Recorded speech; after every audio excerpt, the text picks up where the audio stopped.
They're curators, they're accumulators. Above all, they're passionate. They're the Super Collectors, and they're next.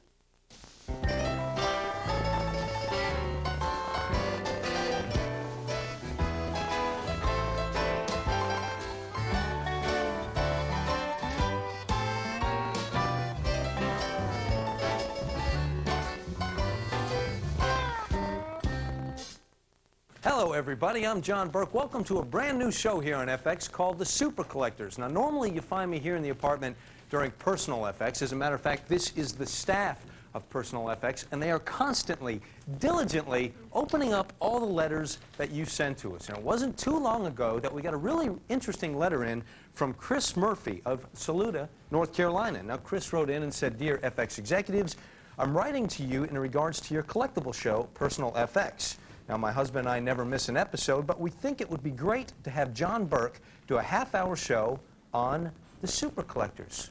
Chris, you're brilliant. As a matter of fact, you think just like the FX executives. We've been at this for about a year now, putting this show together, and as a matter of fact, today we're going to revisit with three particular Super Collectors that have more than one thing in common. Not only are they passionate about their Super Collections, but all their Super Collections have something to do with an award. The very first one we're going to see is out in Baltimore, Maryland. Bob White has 50,000 pieces of JFK memorabilia. So it's easy to see why he won the Personal FX Collector of the Year Award for 1995. It was great. Gave him a little statue, FXy. He was thrilled. It's a great collection. Let's take a look. This is a picture of John F. Kennedy in 1917 on the day of his christening. Our Super Collector even has the ring that he got back on that day in 1917. This incredible collection belongs to our Super Collector. Once again, Bob White, thank you, sir. Thank you. It's a real pleasure meeting you. Pleasure. How do you get this stuff? I befriended certain Kennedy insiders years ago, and everything I have has a letter totally documenting it. With all your collectors watching will realize how important that is. And they realized that I was a person that really enjoyed President Kennedy, loved President Kennedy, and let me have these things. I'm glad you've got them, because you're really taking good care of them. I do share them with people. I have school groups come through, and share with us the briefcase here. The briefcase is an item I recently got, and it's probably one of the best items in my collection. He purchased that in England in the late 40s, had it as a congressman, Senate, and it was on the plane in Dallas that day.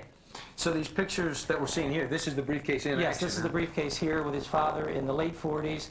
And there he is with Jackie in the mid-50s. This is his wallet from 1956 to 62. It's got his driver's license in it.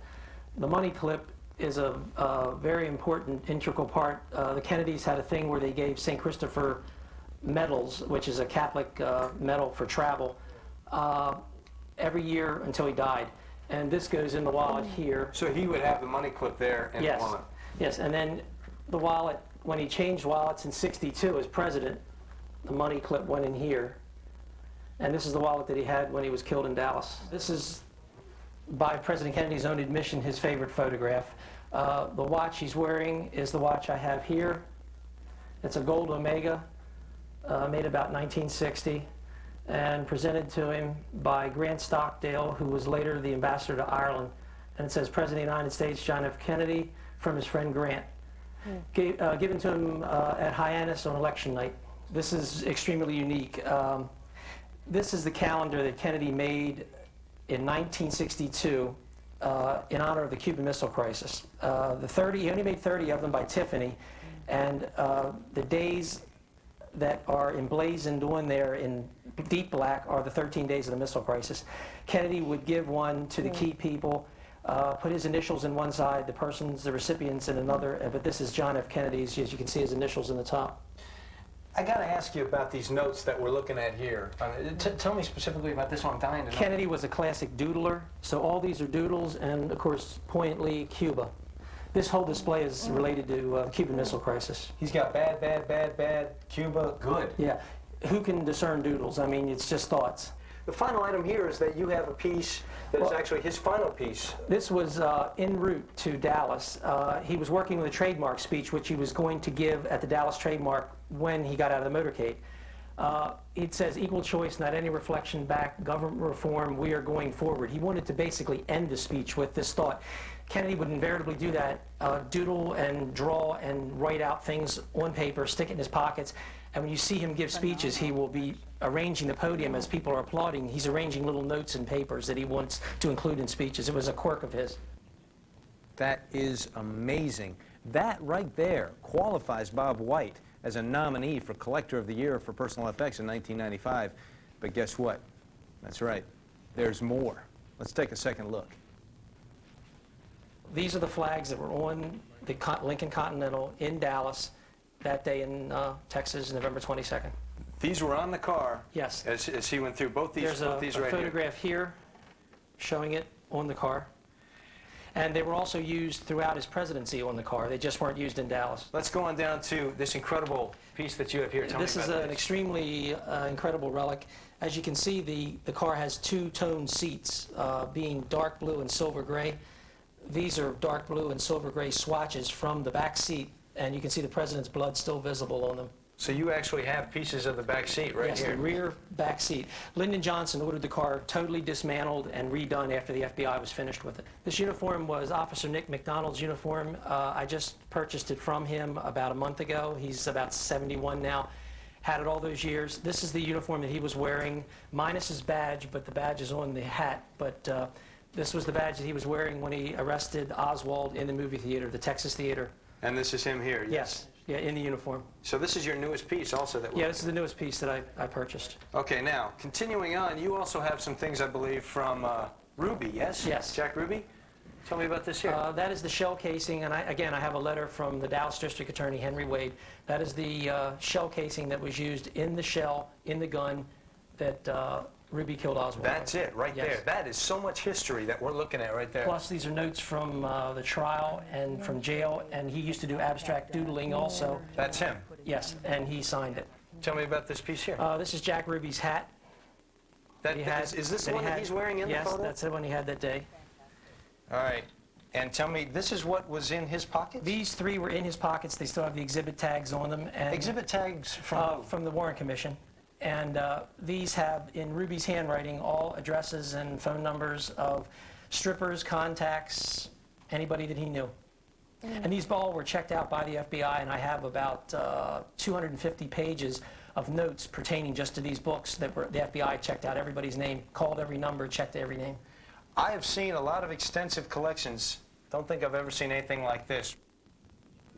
And I stand by that statement. That collection is astounding, and I have to say that that collection will live forever in my mind because Bob White was actually kind enough to give me a little memento of his collection. That comes off Air Force One matches from Air Force One. And no, folks, they are not used. They are perfect. No, I'm not entertaining offers. All right, this is not the kind of show, folks, where you can just sit and watch. We're going to have you participate. Very important part of the show we want you to check out. This is called Most Wanted. This is where people are looking for items in their collection to complete their collection. Recently, we got a letter in from Reese of Springfield, Illinois. Now, Reese wrote in and said, I'm writing to you with the hope that you can help me locate a celebrity doll that I've been searching for. Now, the doll is of the actress and singer Cher. There it is. The doll stands about 12 inches, was made during the 1970s by Mego. It would mean so much to me if you can help me find this doll. If you know somebody who might sell this doll, please, please, please let me know. Okay, so I added a please, but you get the point. Let's help complete Reese's collection. If you've seen this doll, if you know anybody that has seen this doll, we're putting the call out now for the most wanted collectible, 1-800-FX-FX-FX1. Stick around, folks. We have two more incredible collections to go when the Super Collectors returns.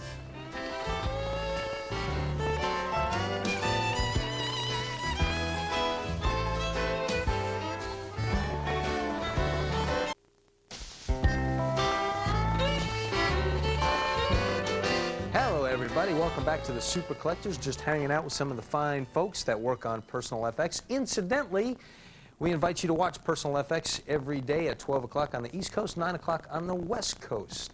Now, in keeping in line with today's theme show about award-winning super collections, we're going to go revisit with a woman who lives in Concord, Georgia. Now, she has seen the Oscar award-winning Gone with the Wind movie over 600 times, has created her own 12 Oaks. Let's take a look. You saw the movie at 6. Yes. Really stuck with you. When did you start the collecting? Many, many years ago. Hey, let's take a look at some of your items. Uh-huh. One of which is this piece right here. Tell me about this, Casey. That's the first edition of Gone with the Wind. Was published, and it was May of 1936. And they first started out with 10,000 issues. Why only 10,000? They had no idea. They had no idea what kind of popularity. It was about the old South during the Civil War era. They had no idea how it would be so popular. So they started out with 10,000 Yes, sir. editions. This is one of those first editions. Yes, How many sir. did they end up making? There are millions. There are millions. Where'd you get that? Good for you. I bought it. I bought it. You bought it? All right. That one wasn't a gift. I bought it. That No. happens a lot. No. Now, over here, you got, of all things, come on over here, Uh-huh. a brick. What is this? That when the Lowe's Theater was torn down in 1978, they sold the bricks. Now, what is the importance of the Lowe's Theater? In the Lowe's Theater, that is where the movie was premiered in 1939. So the movie, or the theater burned down in 78, and... Yes, sir. It burned down, so then they tore the rest of it down and sold the bricks so we all could have a share and we could have a piece of history. Now, these cutouts here have a unique story too, right? They are truly, truly, truly, truly rare. They are movie stills. When you would go into Lowe's Theater, these would be standing in the lobby. So when you came in to see Gone with the Wind, you would see these. And there is another one that is Melanie, and I do not have her. We know of one other collector in the world who has all four. So there might be a Melanie out there somewhere. If she is, I have never seen her, but boy, would I love to see her. Claire, here's something that you would love to see. These programs. What a great story behind the programs. Tell me about these. When the movie was premiered in Atlanta, y'all could come to the premiere and you could buy a program, the one you have your hand on right now, that sold for 25 cents. It cost the theater owners 15, so they made a 10 cents profit. They had no idea how popular it was, so they thought they had bought a white elephant. Well, they sold out because that was called Stinkin' Thinkin', and they went to a second printing, and that's what this one is here with Mammy on the back corner. So Hattie this is the way McGinn. it started out, and Yes, sir. this is their second That's printing. the second issue. Okay. Well, they sold out, but then when they went into Mammy's printing, it was kind of an uproar because Mammy was on the cover. So they stopped printing, and they printed less than a few thousand and went to the third issue, which is Alicia Rhett as India Wilkes. Incredible. Okay, now upstairs at Casey's Bed and Breakfast, you can stay in any room dedicated to any character in the movie. That's where the rest of her collection is. Let's take a second look. Whose room are we in right now? We're in Ashley's room right now. Now, what about these dolls here? Tell me about, these are collectible? Yes, they are. These are the Dave Grossman figurines, and these are all retired. You can only buy these on the secondary market. Now, for someone who doesn't know much about doll makers, that's a good thing? Oh, it's Grossman? quite good. Yes, they're excellent. And this, the one I'm holding right here, this is Ashley, is it Yes, not? that's Ashley. All right. Now, before we leave this room, what is this here? That is an authentic Civil War uniform, and look how small it was. They were so Look at- tiny, weren't yes, they? were. Look at the little cap and the pants. They're so short. This is Rhett's room. And what is this here that we're looking at? This is the original, or one of the first issues of the Atlanta Constitution when the movie was, after the movie was premiered December 15th, and this is December 16th, 1939. Now, tell me how you got this paper. It's wonderful. I had a collector out of Columbus, Georgia, send this to me in the mail, just totally on her own, and told me that she wanted me to hold it and love it as much as she would. This is Scarlett's room. All right. Now, of all the beautiful things in this room, tell me about this little piece right here. This little thing is a perfume bottle. It is a Scarlett O'Hara perfume bottle. And they came out in the 40s, and they had, oh, so many made up. However, it's ugly. And so a lot of the people didn't want it, and they threw it. So a lot of people didn't... Now, they didn't keep it because it's ugly. And as a result, there are so few. There are so few of them. Now, if I'm not mistaken, Casey freely admitted that she is missing a piece that she desires very much in her collection. Aha!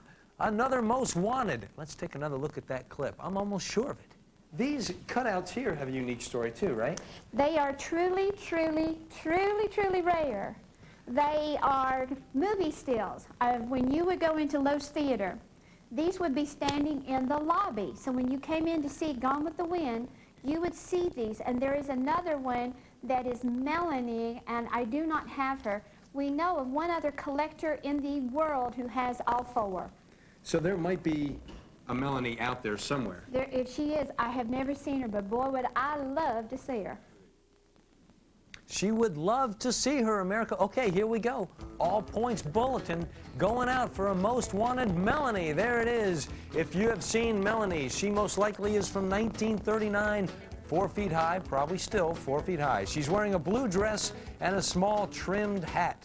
This cutout of Melanie should be considered rare and very valuable. If you have seen this cutout or know anybody that has, give us a call at 1-800-FX-FX-FX1 and see if we can put KC together with Melanie.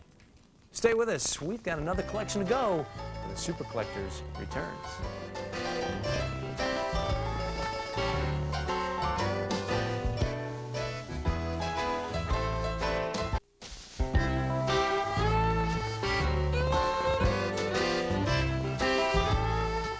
Hello, everybody. Welcome back to the Super Collectors. Now, in order to round out our trio of the Super Collectors who have something to do with awards, we have to go back to Spanaway, Washington. There's a woman there whose one goal was to make it into the Guinness Book of World Records. And guess what? She did it.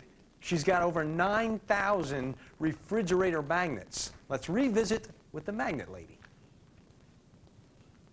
How long does it take someone to collect, or how long did it take you to collect 9,500 magnets? This collection spans over 3 decades. It started in the late 60s and moved its way up to the present date. As we stand now, I receive them every day in the mail. Can we go take a look? This is just incredible, by the way, Louise. What's really neat is the way you've got them displayed. You got them on these, Cookie sheets? How many cookie sheets you got? Oh, approximately 340. Was that your idea to put them on? That's really a neat idea to put them on the cookie sheets. Well, after I ran out of space on that refrigerator that holds 1,000, I had to put them somewhere. As a matter of fact, it's such a neat idea. We've made our own FX cookie sheet, complete with the Louise Green Farb magnet on there. I think if you're going to have 9,500 refrigerator magnets, you ought to put your face on one of them, don't you think? Now, she has some favorites, some Andy Rooney magnets. It's not the Andy Rooney you're thinking of. Let's take another look. It's not so much that they're special, they are done by Andy Rooney, not the Andy Rooney on 60 Minutes.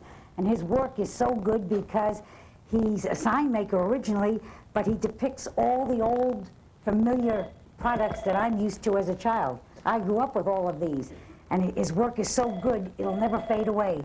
He's like the Liz Claiborne of magnets. And you were telling me that a lot of people have like photo albums. You actually have just magnets. You don't even have photo albums, right? Right. This is like chronicles your life?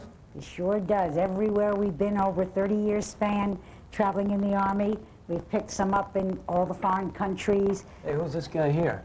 Oh, Elvis. Oh, you gotta have the Elvis magnet, right? We sure do.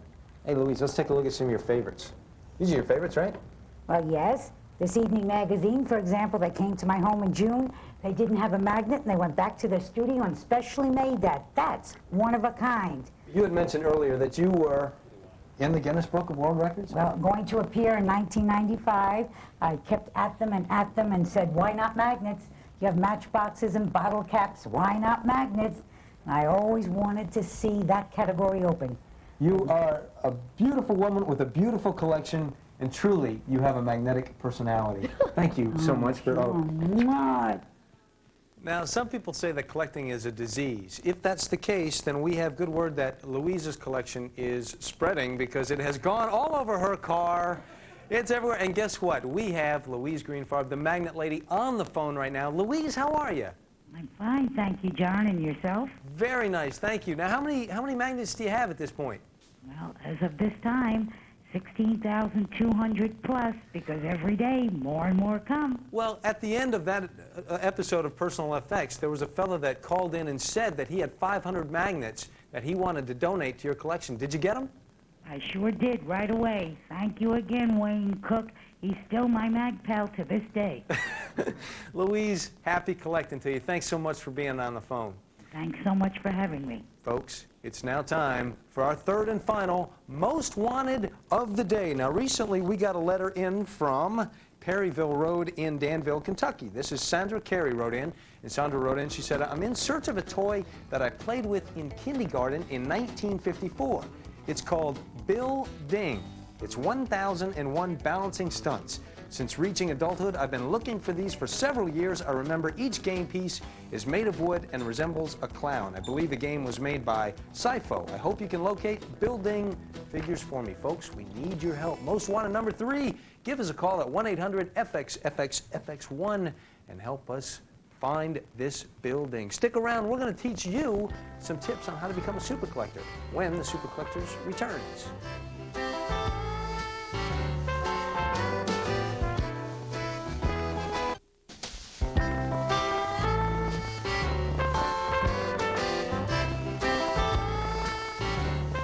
Welcome back to the Super Collectors. Judith Kat Schwartz, normally an appraiser on Personal FX, is here to give us some tips on how you too can become a super collector. And I guess it starts with the Maloney's Guide right there. This is the Bible. This has 2,700 categories, 13,000 entries, dealers, collectors, clubs, phone numbers, newsletters, addresses, everything you'd want to know. If you want to research, that's the place to go. But we also have these magazines. Magazines, very good, and they only cost $2 to $4. They've got articles that help you buy better, help you sell better. They've got upcoming shows and auctions, all the information you could want. What about the Covell's price guide that I hear so much about? Well, you shouldn't go shopping without a price guide, and the reason this is the best is because their prices are taken from actual shows and auctions, and so they can tell you what you realistically expect to pay, and they're available in any large bookstore. What will something like Antique Week tell me? Antique Week will tell you upcoming auctions. They have very informative articles that will educate you in your field, and columns also on various aspects of collecting. A lot of clubs are out there. Clubs are great. You know, it only takes a phone call to join. They put you in touch with other collectors. They've got informative articles, and they usually have a convention once a year where you can meet other people. Occasionally you come across videos. Yeah, this one especially. Videos are usually done by serious collectors. This one by Joe Blitman over there is called Oh You Beautiful Doll. If you're a Barbie collector, you cannot survive without that. It's a lot about research. It's a lot about networking. It's a lot about watching Personal FX. Thanks for stopping by. My pleasure. There you go, folks. Hope to see you next time on the Super Collectors.